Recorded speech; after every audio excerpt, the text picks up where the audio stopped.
Hi.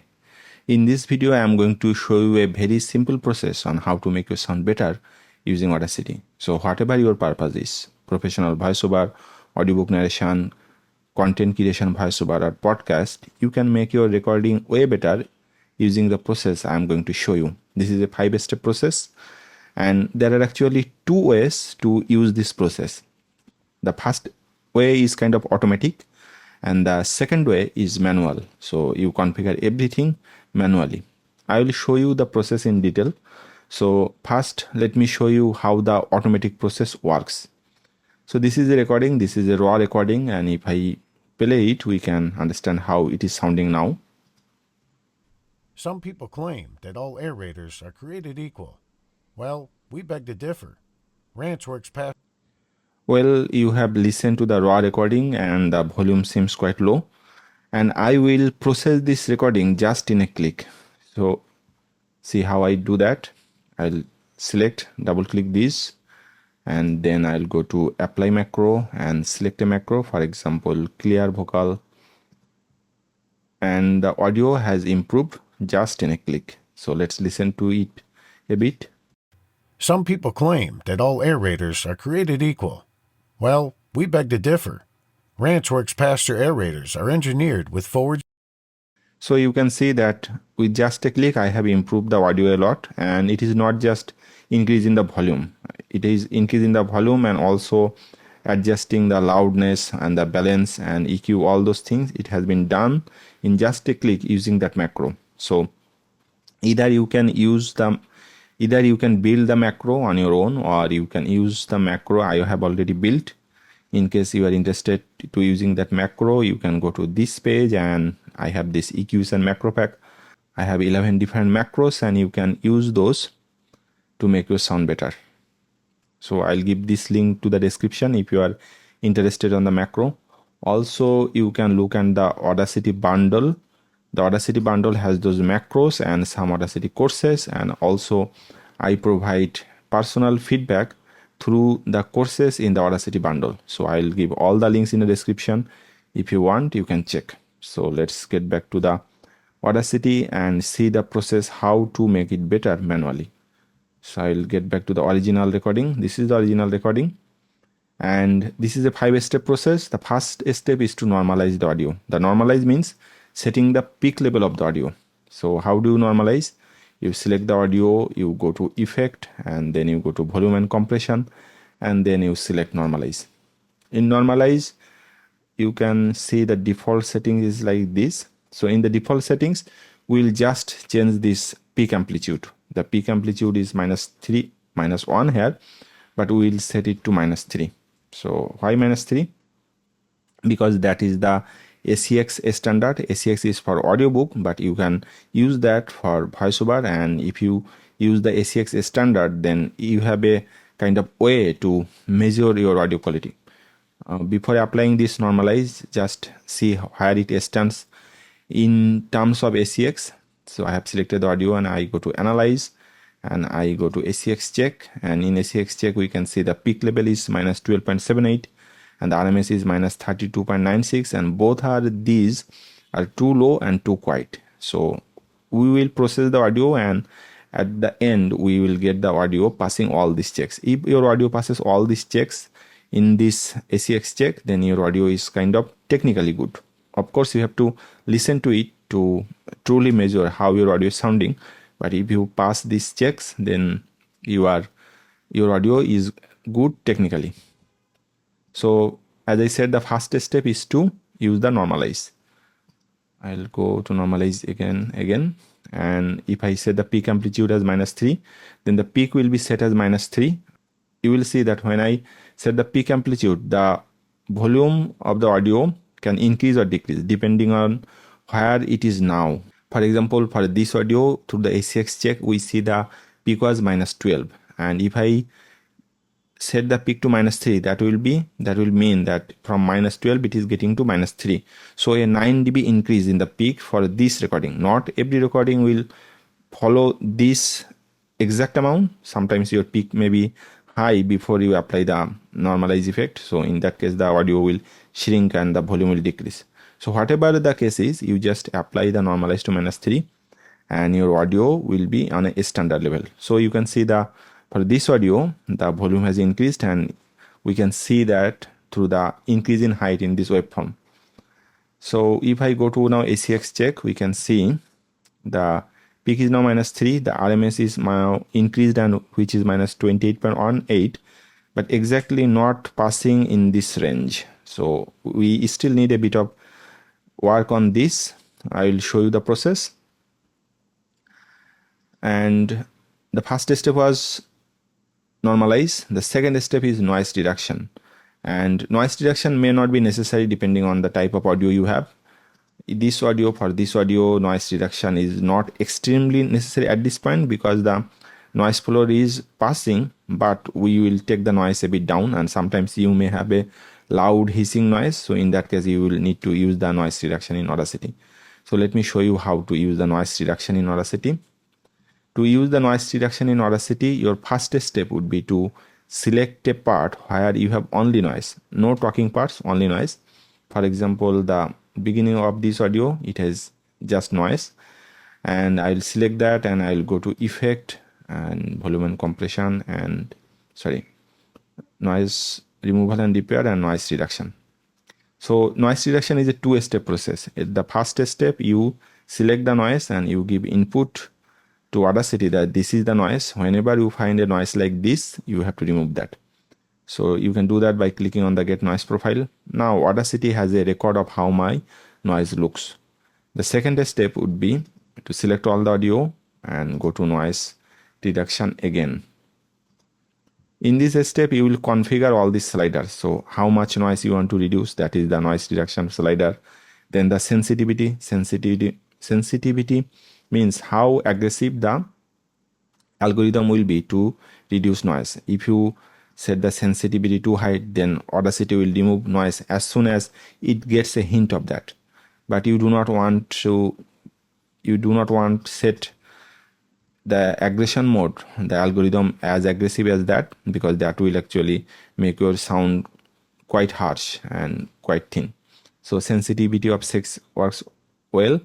And then there is the frequency smoothing bands. Frequency smoothing band means that when you reduce the noise, then there is a gap is introduced on your audio, and frequency smoothing bands reduces that gap. So that is the job of the frequency smoothing bands. And for voice recording, the value of 6 works well. So if you are, as we are working with voice recording, we'll use the frequency smoothing band 6. So both the sensitivity and the frequency smoothing band should be 6, and the noise reduction slider, the amount of noise you want to reduce should not cross 12. So ideal value is 6 on all these three fields, but sometimes just reducing the 6 dB of noise may not be enough. So in that case, you need to increase it to 12. So you have to use the noise reduction value between 6 to 12 depending on how much noise you want to reduce. If you have to use anything greater than 12, then you have to think about your recording strategy, because your recording room may be generating more noise than should be in an ideal recording situation. So I'll be using these settings. I'll click OK. And if I go to ACX check again, we can see that the noise is now decreased from before. It was around -60 before, and now it is -72 because I have reduced 12 dB noise. Okay. So we have done two processes, normalize and noise reduction, and we have 3 more process left. And if you want a PDF guide of that process, you can get through from this PDF guide, from this document. There is a link in the description. You give your email and I will send you this document, and here all the process are described with screenshots. So let's get back to the Audacity. So we have used 2 effects, normalize, noise reduction, and now it is the time to use the third effect, which is EQ. And EQ is a quite complex, but we can use a simple EQ to start. For example, we can go to EQ and filters, and then filter curve EQ. And this is the default EQ, that is actually this line is at 0 dB and these are the frequency. So no frequency are altered with this one. So we have to use some kind of preset or we have to configure this. The standard on would be to use the low roll up for speech. If you use that, you can see that there has been a cut in the frequency from 80 Hz and below. So why is that? Well, there is no frequency in our voice, in our talking below 80 Hz. So if you cut off the frequency below 80 Hz, then what happens? It can reduce the noise, the low frequency noise, if there is any. So this is called a high pass filter, and it is kind of effective in voice recording. So I can adjust this dot to reduce the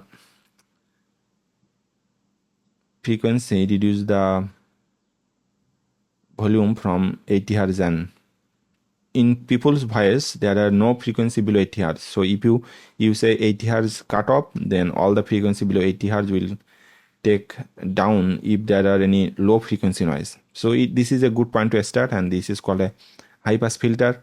There are also different strategy to change the tone of your voice using this EQ. For example, there is EQ like this. If you give a small boost on the higher frequency areas after 4 kilohertz or 6 kilohertz, then your audio will sound crisp and clear. But it also can increase the sibilance of your voice, so you have to be careful. And there are other complex scenarios where we can use the EQ, but as this is a beginner friendly tutorial, I will just use the high pass filter and I will not use any other modification for now. So I will just can drag this dot out of this box and those are gone. So I am just using a high pass filter, and this is a good starting point for beginners. I will apply this. So the EQ is done. So we have now applied 3 effects: normalize, noise reduction, and EQ. And then the next effect is compressor, and compressor can be found from effect, voice effect, volume and compression, and the compressor. So what does this compressor actually does? The compressor reduces the dynamic range. Dynamic range means the gap between your loud talks and soft talks. So when the gap is too much, then all the parts of your recording may not be heard clearly or smoothly. And if you reduce the dynamic range using a compressor, then all the parts can be heard equally. So to use the compressor, you can use a preset from factory preset. Go to lead vocals. As this is a voiceover, the default settings of the lead vocals will be quite okay for most of the recording. So when I use lead vocals, then all the look ahead, attack, and release, all these parts are okay. I do not have to do anything for this. I only need to adjust the threshold and the ratio. Makeup gain and new it is also okay when I use lead vocals for voiceover. And what does the threshold means? The threshold means whenever your audio crosses -14 on the meter, then the compressor will be active. So this is the activation point. So if I set the threshold to -25, so whenever your audio will cross the -25, the compressor is active. So it kind of dictates that how long or how frequent the compressor will be active. So the higher the value set, the less the compressor will be active. So for voice recording, you can use something between -12 to -20. For this recording, I'll use -15. So sometimes you may need to use some trial and error for this threshold and the ratio. So keep in mind, the lower the threshold, the more compression will be done, because more of your audio segments will be in compressor active area. And then the ratio, for ratio you should use something between 2 to 4 for voice recording. So the higher the ratio, the more compression will be done. And we do not use too much compression, because too much compression will make the audio feel unnatural. So I'll be using something like 2.5 or 3. 3 is okay. So something between 2 to 3 is my recommended compressor settings, depending on how much compression you want. So I'll be using 2.7. This is the compressor settings I'll be using for this audio. And if you have a overly balanced audio, overly balanced recording, this compressor will do the trick, these compressor settings. You can adjust other settings a bit depending on your need, and when you need to adjust, you will understand by looking at the RMS. If there is too much increase in the RMS, then your compressor setting is quite aggressive and you have to go back. You have to undo that compressor settings and apply a gentler compressor. If the RMS change is too high, then you are using a quite aggressive compressor settings, and you have to undo the compressor and use a different settings. So let's apply these and let's see how it affects the RMS. So I applied the compressor and you can see that some of the waveform has shrunk. That means the compressor has compressed those parts. And if I now go to ACX check, I can now see the updated reading. So we can see the RMS is now -25 and the peak is -7, which was -3 before. So what the compressor has done, the compressor has actually tamed the peak values, and that is not a problem. Compressor will do that. That is the side effect of the compressor. So what we will do, we will just use the normalize effect again. As the last step, I'll use the normalize, and that is to -3. I'll apply, I'll go to ACX check, and now you can see that all the values are now passing for this recording. And this recording is now quite good to listen to. Just listen to it a couple of seconds. Some people claim that all aerators are created equal. Well, we beg to differ. Ranchworks Pastor aerators are engineered with Forward's Ranch Tech. So you can see that you can use this manual process to make your sound better. This is a 5-step process. It is a very good starting point for improving any voiceover. So you can follow this, and you can also take the PDF guide from the link in the description. And if you want the macros and Audacity courses, you will also find link on that. I also have several Audacity training, and if you want to get into detail of learning Audacity from me, you can also enroll on those training. The training dates are depending on when you are watching this video. You may find that there is a upcoming training, so I'll also give that link. Please check those, and I think you will find something. Thanks for watching.